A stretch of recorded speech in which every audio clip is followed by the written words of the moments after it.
the nature of tie-dye.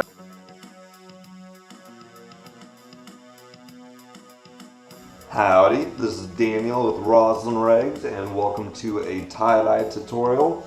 In this video I am going to be doing a heart or a couple hearts on a sweatshirt, and to start off I am going to wrap up these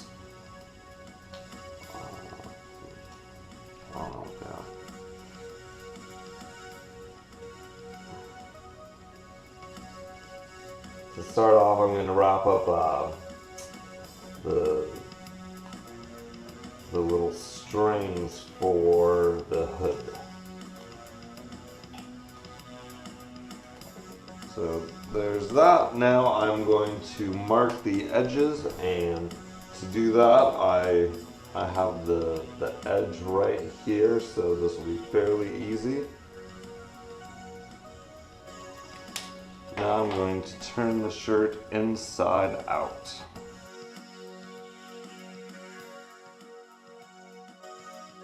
Now that I have the shirt inside out, I'm going to put the two edges together, and that will say where the center line is for the shirt. And the fabric is a little too thick to do both sides of the heart at the same time, or both sides of the sweatshirt at the same time, so I'm going to do each side separately. And I'm just going to draw my half heart on, and I'm going to try and keep it away from the pocket on the bottom. And I'm going to do a series of fan folds or accordion folds along that line that I just drew with a washable marker. And I kind of like the closer line, or the more inside line, so I'm going to be following that.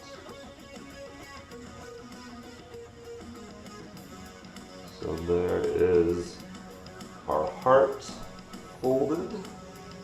Now I'm going to put a rubber band right along that line that I just followed, or close to it. And then I'm going to put another rubber band on the heart itself. Now I'm just going to go on the back of the shirt. And once again, I'm going to make sure that my lines are matching, and then I'm just going to go with the back of the tag.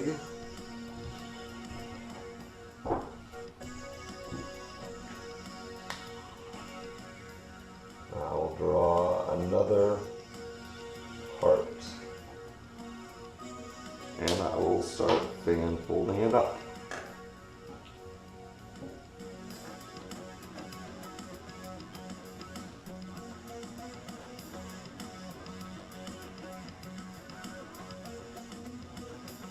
Now with t-shirts, it's a little bit easier to do hearts just on making it one heart instead of two different hearts. But with sweatshirts, this is a bit easier. It's easier to apply the dye. It's easier to get more even penetration through the dyeing process doing it this way. So now that I have this, I'm going to just kind of crinkle it up, and I'm going to start with the sleeves. I'm going to go all the way through the sleeve, and I want a fairly thick or high crinkle, so I'm going about the height of the cuff. So that one is done. I will just kind of set it like that, and now I'll just kind of hopefully secure there. Now I'm going to do the other sleeve.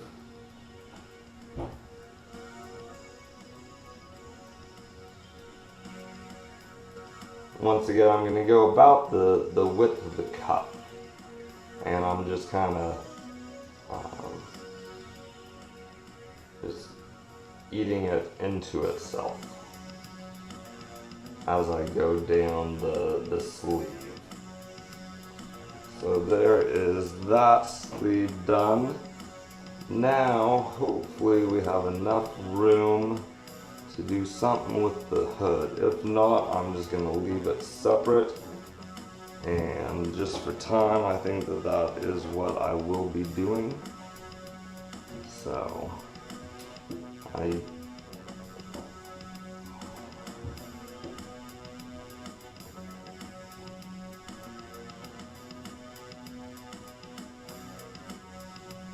I'll just kind of do that with the hood. Wrap some rubber bands around it.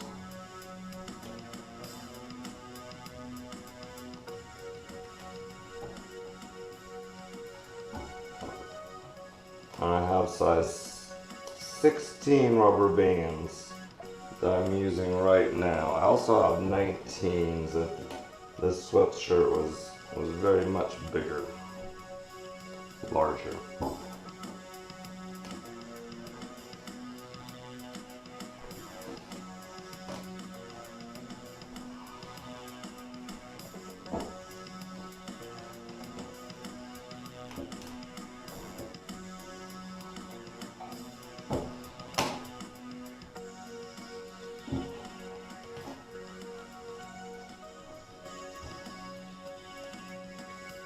Put another rubber band on the hood as I start binding this up, and probably another one.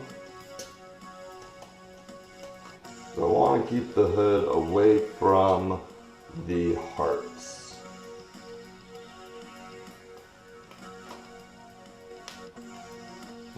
There's that. I'm probably just about done on this.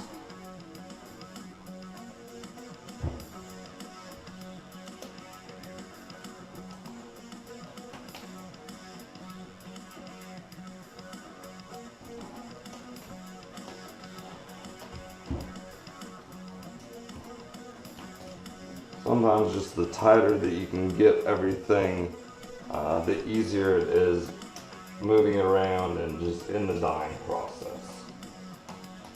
So it's always good to have different size rubber bands just for different applications, even on the same shirt or piece, tie-dye. So there we go. Here is our heart. Let's go dye it. We are in front of my dyeing tray, which is just a refrigerator rack above a plastic tub. I have some Procion MX fiber reactive dye in front of me. This is purple or raspberry, and I'm going to put that on the hearts that I folded.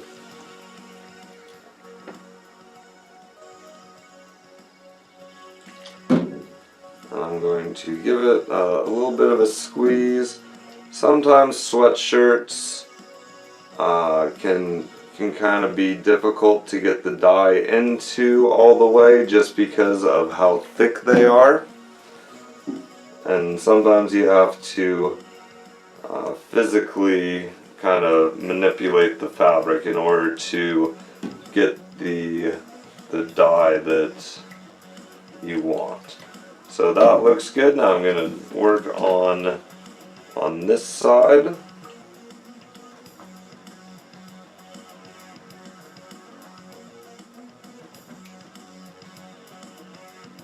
I'm just trying to evenly place the dye. Sometimes when you're working with kind of big things, it's kind of difficult to work with, but if you're patient enough, you'll get around any difficulties that you have, or you just won't dye those particular items anymore. but the longer that you work at it, you should figure out little workarounds. So that looks good to me.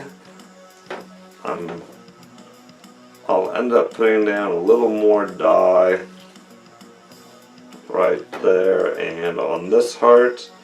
Now I'm going to go with the main dyeing of the sweatshirt, and I have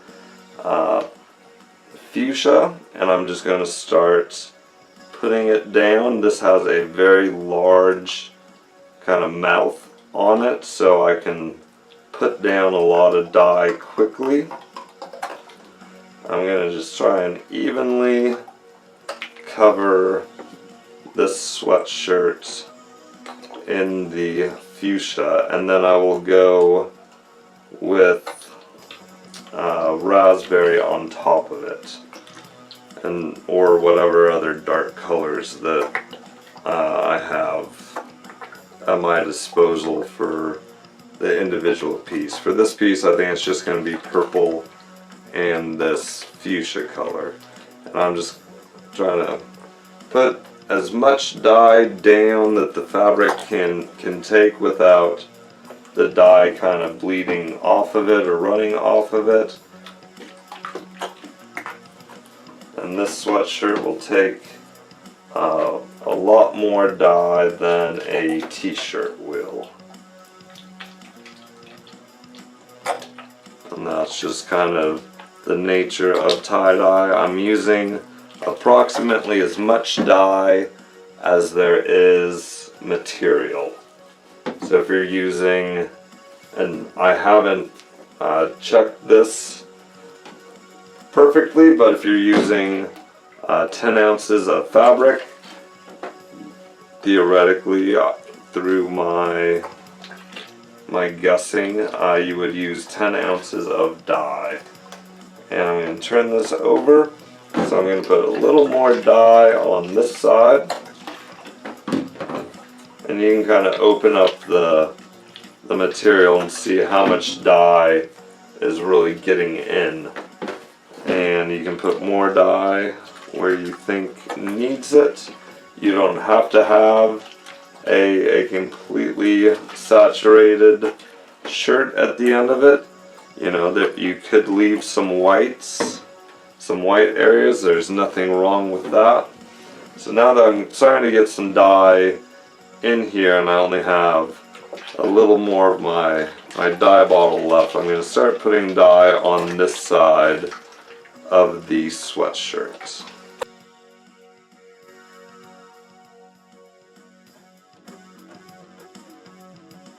I'll probably just try and end. I probably won't use the rest of the bottle.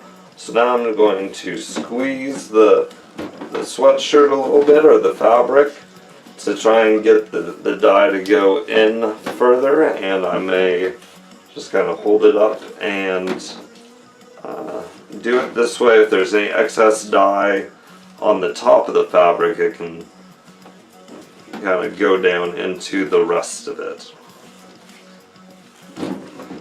So that looks good to me. Now I have my raspberry again, and I'm just going to be putting raspberry over the rest of the design. Or I'm going to try and put raspberry over all of the design. And that will just be another little bit of dye that will go into the design. So that looks like it's about all of my raspberry, and that looks good to me. I will put this in a plastic bag and let it sit for 24 hours. Thanks a lot for watching. Have fun dyeing. Here is the opening of this sweatshirt. It has been washed out one time, and that removes a lot of the excess dye, so it's a little bit easier to handle, and it kind of rinses off the rubber bands, and I will reuse the rubber bands as long as they're not broken.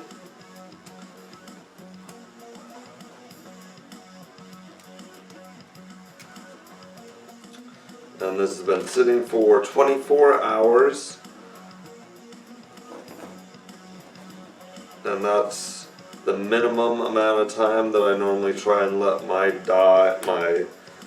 pieces sit before I wash them out. So I still have a few rubber bands on the hood.